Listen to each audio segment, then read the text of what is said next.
I watched the Michael Jordan documentary, which was a really good documentary that I really enjoyed.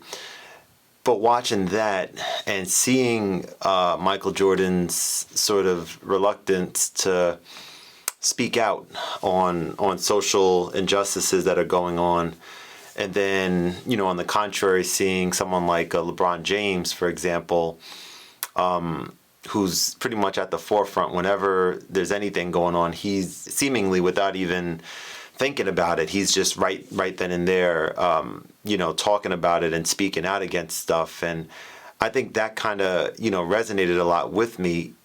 We have a responsibility to speak out on things, and it has a lot of power when you see people doing that. This has been just a really difficult week, I know, for a lot of us. And, I've been thinking a lot about what's been going on in the world, and it's really bothering me a lot. I just felt a need to talk about what's going on. Waking up one morning and, coming down to teach, do the remote teaching thing, and getting the news and trying to watch some of the video and not even getting through a few seconds of it, just because, it hurts so much to see that. I think speaking out, what are the risks with that, if you want to call them risks, so that, you're going to ruffle feathers, and there's going to be some people who may not like, what it is that you have to say. But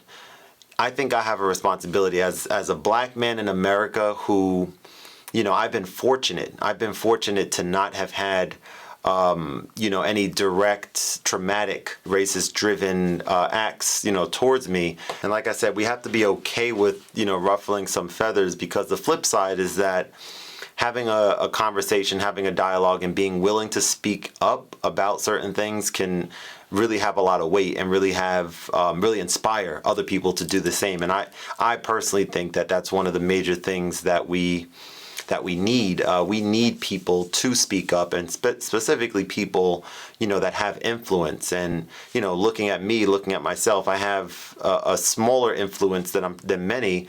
But, I think a video like this, if this video reaches one person out there who's been struggling with the idea of wanting to speak up, or maybe thinking about it but just not sure if that's the right thing, if it reaches one person and inspires that one person to do that, speak up amongst other things, then I think, I've accomplished what I wanted with this video.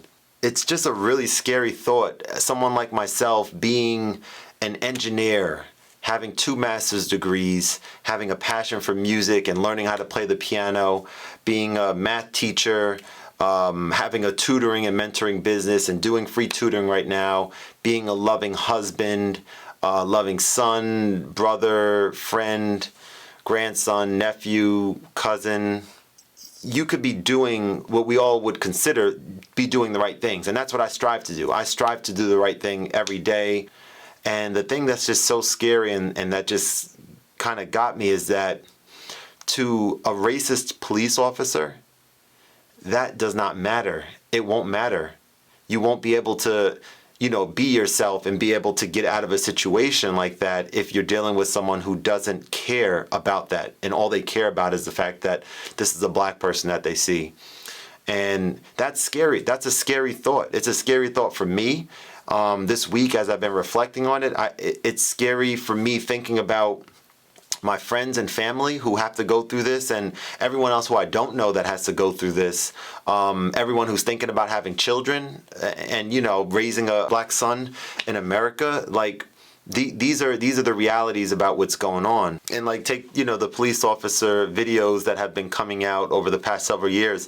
So we've been seeing these. I think we hopefully can all agree that one of these incidents is too many. But we've seen them happen so often.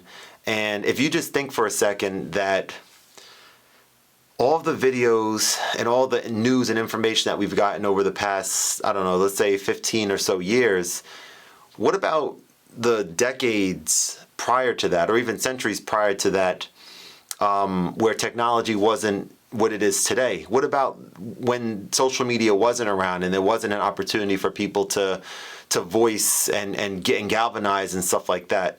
Like, I think that's something worth thinking about too. We're seeing it right now, but it's only been really visible to a lot of us sort of recently because of social media, because of people posting, because of the technology for body cams and people, bystanders with cell phones and stuff. And so this is not anything new. I work in a school where I'm the only black person working in the school. Think about that for a second. That didn't go into my decision of accepting the position. Oh man, like I want to work. I would prefer to work in somewhere more diverse, definitely. But, my experience at the school has been incredible. I love working there. I can't wait to get back. I mean, I'm super excited and love the staff and everything there. I think that's a positive, yes. But the moment that your comfort in that particular scenario becomes blindness, or I guess we can use the word blindness, to what's actually going on, we can't ignore those other things that are happening just because I haven't experienced anything, directly. And I think what's unique about this is that I know I have a lot of white people in my life, friends, coworkers, who I know respect me, respect who I am as a person. And so for those individuals who can never sympathize with a black male, black men have to deal with the fact that they can leave and they can be racially profiled at any day, and it happens all the time. White people cannot sympathize with that. They can surely empathize with that, and I hope that these types of dialogues can reach some of those individuals who may not know but who are curious and who want to know and want to do more. I wake up, one morning on Instagram, and one of my really good friends had a picture of his face on Instagram. And he says, for those who are tired of the media coverage, quote unquote, focusing on one bad cop, here's a photo of a black man that who on any other day could be in the same position as George Floyd. Does this change anything for you? Do you get it? That spoke to me because that is extremely heavy. Are we going to care only when it's someone that we know that this happens to? I hope not. I hope that we all know that this can happen to anyone, and not just, the way the media, and I'm not here to talk about the media, but I do think that when there are videos and background on some of the victims, I mean, look at the media, be your own judge on that, but just look at the way, some of the white criminals who have done horrific things, how they are viewed and sensationalized, and look at how black people are. And tell me if, leave in the comments, maybe let's be respectful, have a dialogue, I guess, but let me know if you see a difference, because there is a difference for sure. That's kind of what I wanted to talk about. I've been thinking about this for a while. I wanted to gather my thoughts and think about what I wanted to say and try to articulate in as clear a fashion. But just know, guys, anyone watching this, I'm really, really hurt and scared about what's going on. And it's a really bad situation. And I pray that anyone out there who's been, thinking about what can be done, continue thinking about that, and don't ever get to a point where you feel like it's a lost cause. Because the reality of it is that this has been going on for centuries. And in my opinion, the only way that we're going to get somewhere is we need everyone to step up, not just black people, but we need everyone to step up. And I do think that with what's going on right now, for me, this hit differently. Every single one of these tragedies are horrific. I don't know what it is. Maybe it's the place that I'm in my life right now, or I'm not sure what it is, but I just felt the need to speak out. And I think the reality is that you're either with us or against us. I think there's a ton of people who are not either of those two. I think there's a ton of people who are right in the middle there. And I think being in the middle is not good enough, because being in the middle sort of signifies that you are either okay with what's going on, you don't care about what's going on, or you're not willing to do what's necessary to help and fix what's going on. And we all have a responsibility with this if we care.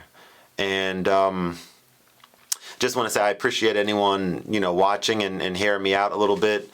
And I'm excited to get into some music stuff. I in the same vein that we're talking about here, I can't share too many details yet, but I have a project that I'm working on that it's going to be good. It's going to be good. Something that's channeling this passion that I have and putting it into a medium that I'm gifted at. And I look forward to being able to share more details about that with you guys soon. Everyone out there who's struggling, hang in there. Let's band together and let's fix this. All right. Appreciate you guys, and I will see you guys next time. Later.